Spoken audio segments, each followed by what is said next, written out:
this stopped. Like a man, we get caught with a woman. Oh, my bad. I was tripping. I shouldn't have did that. Yeah. And I see that 9 times out of 10. Yeah, I was tripping, man. They ain't trying to. Man, you drove me from the crib. Ain't none of that, man. I didn't got caught doing some stuff, and I didn't cry and did the tears. And yeah, I did all that. You did that, Fee? Yeah, I had to keep my woman. You cried? Yeah, I mean, how you was? Jason Terry. That Joe was crying and everything, man. My man said he was over here, Jason Terry. Took my shirt off, fell to the ground. I love you, man. Yeah. I had to perform, man. Yeah. I had to. I wasn't trying to lose my baby. You know what I'm saying? So I had to perform. I had to. And then I've been emotional and cried, and I really meant it. Like I really was sincere in my crying. But it has been times where I had to perform. You ain't never performed before? Yes. I just performed probably like a week ago, huh? Your wife, she love it. But then that make them keep standing on you more. Nah, they don't. You don't think so? No, you don't. You're not crying like with the sniffles. No, you talking. No, I got the sniffles. Yeah, you talking to snot bubbles. You got tears running down your face. I'm wiping. You know when you got a bad nose run, when you go like this, you think it's just a little joint. You go like this, and you look at your hand, there's a long wet streak right there. That's how I am. And that ain't from tears, that's from snot bubbles. Listen to me. And that whole little joint, you look at it, is moist. Yeah. On duty. Hey, listen. Hey, yo, any guys out there who get caught, right? I'm telling you. And this is just some advice. Well, you should be remorseful, but this works every time, man. Go to them if you court and doing some crazy stuff and cry to them while you talking to them. They can't resist it, man. They just can't. They might try to stand on you, but it's going to be a couple of days. But you just keep, I'm telling you, it's going to win them over, right? Especially if you're wrong. If you're wrong, then do it. But if you're not wrong and they wrong, don't do it. Don't do it. But if you're wrong, man, ain't nothing wrong with crying. People they want to talk about the what you call the verdict with Carmelo. Yeah, I seen it. And he got found guilty, right? Yeah, they gave him life for killing the Caucasian boy. And they were saying that the knife that he used was like a legal limit, I believe. Yeah, like with the hand span length and all that. How would you feel if that was your son? He got found guilty for that. And you mean got beat it? Oh, if he got found guilty? Yeah. And after killing my son? Yeah. See, me asking me these questions is different though, Feek. Like asking me, I'm not like a lot of regular people, like a lot of people that haven't been to the penitentiary. So asking me the question, like I would have to ask you the question. You a law abiding, so you ain't, really did know. So you've been out here and see me. I understand. Like I gotta know the remedy. I gotta know if my son was picking with him or if he just did it to like things happen. Mm-hmm. Like cause you would have people, even if your son was the aggressive and then died, people be like, oh, I don't care. Give him life or kill him. Mm-hmm.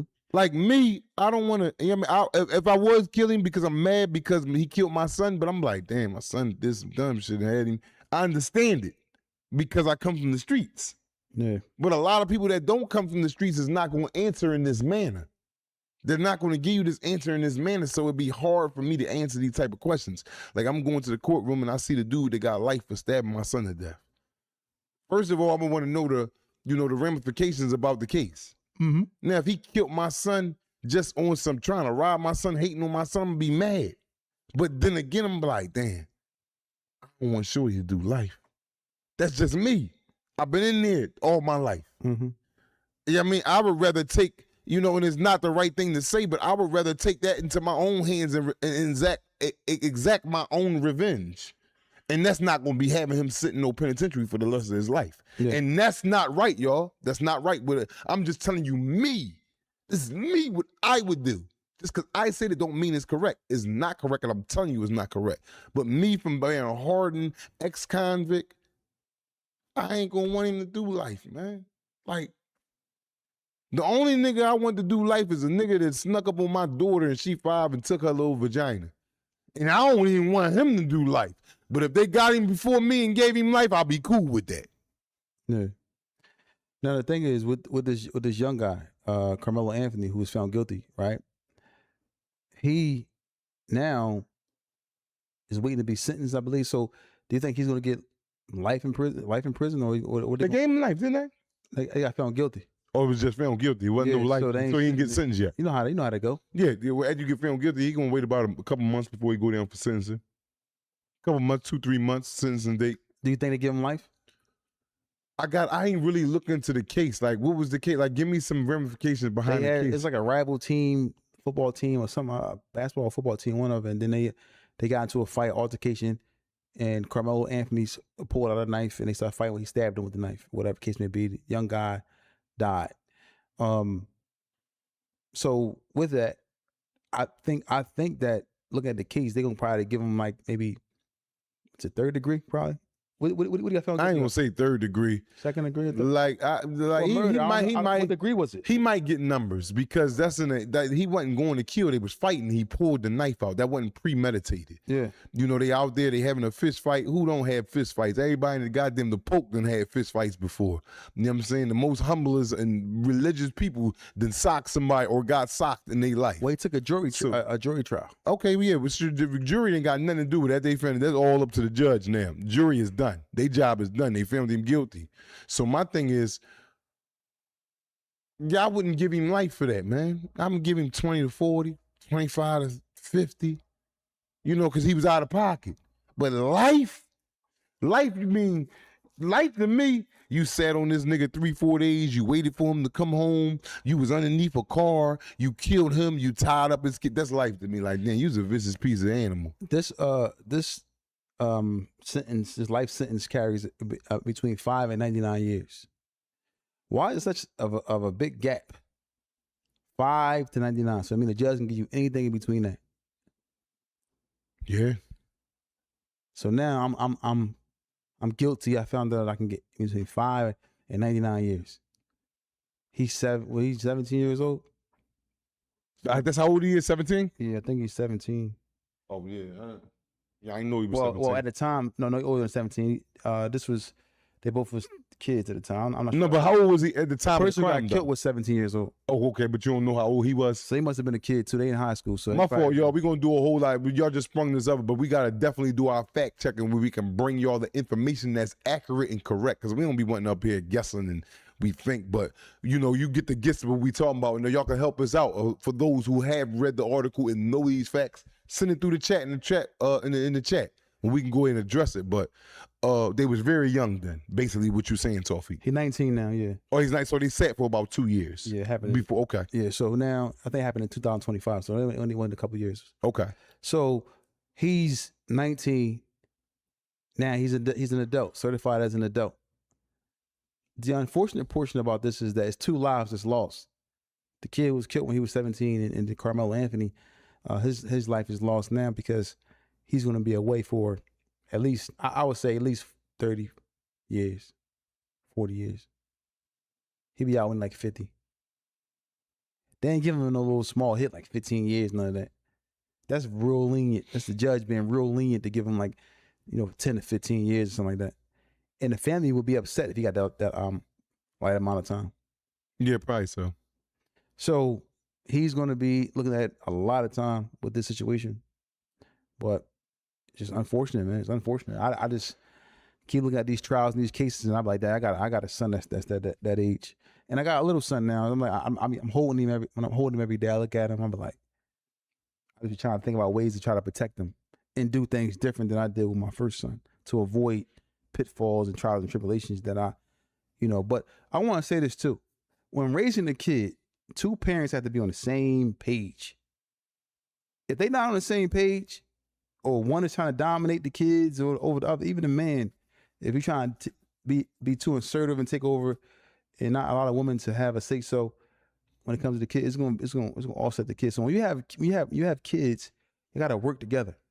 Some men and women, they have kids and they separate or whatever, even if they're together, and they both are one is trying to dominate the other or trying to insert their authority on the other. All that does is affect the child and make the child choose sides.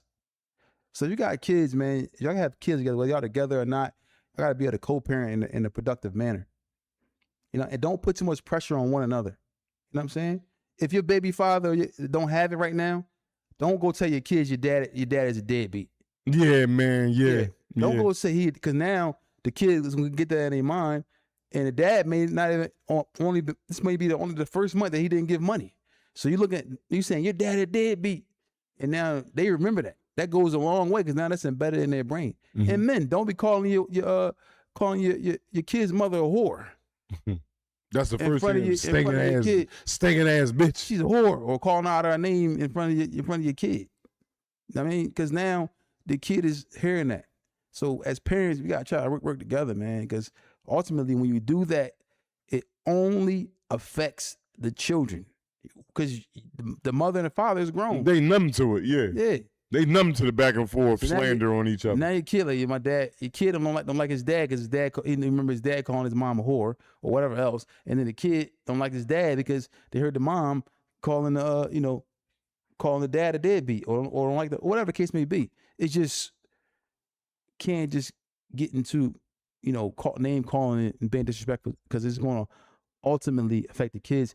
And if one parent is being disrespectful to the other, I advise a parent who's being disrespected to kind of just back off and don't say nothing back because it's gonna be a ping pong effect with the kid. You know what I mean? But yeah, man, my thing is this. We're gonna get y'all chiming in a minute and open the phone lines. But I think that just to go back to the topic we talked about earlier, I think it's always best to always, if you have a close friend, you don't want to withhold information from your close friend, your brother or whoever it may be. You want to expose to them the issues that you're having or issues that you see that's going on that they may not know about, because ultimately, if they really your friend or truly your friend, they gonna understand. Yeah, and again, man, it's 260 something people in the chat, man. Hit that like button, man. If we saying what you understanding. Not saying what you like, but understanding. We ain't trying to say nothing you like. We ain't trying to give y'all nothing you like. We want to give you what you understand. And if you understand it, man, hit that like button, man. And for those who haven't subscribed to this channel of Tales from the Jails, man, it will be a beautiful thing for you to do so.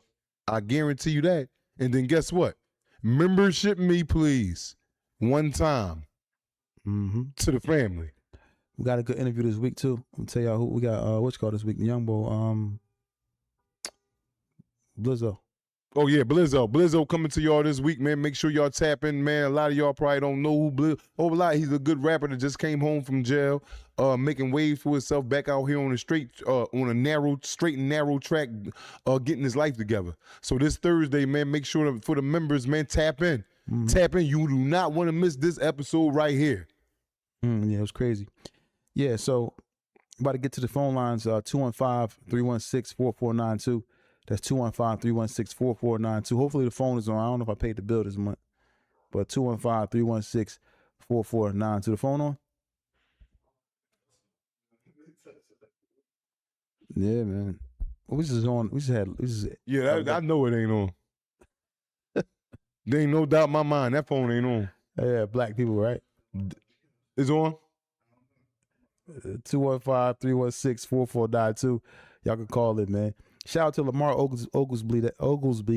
The interview dropped last week. Larry Krasner is working on getting him on the show too, man. So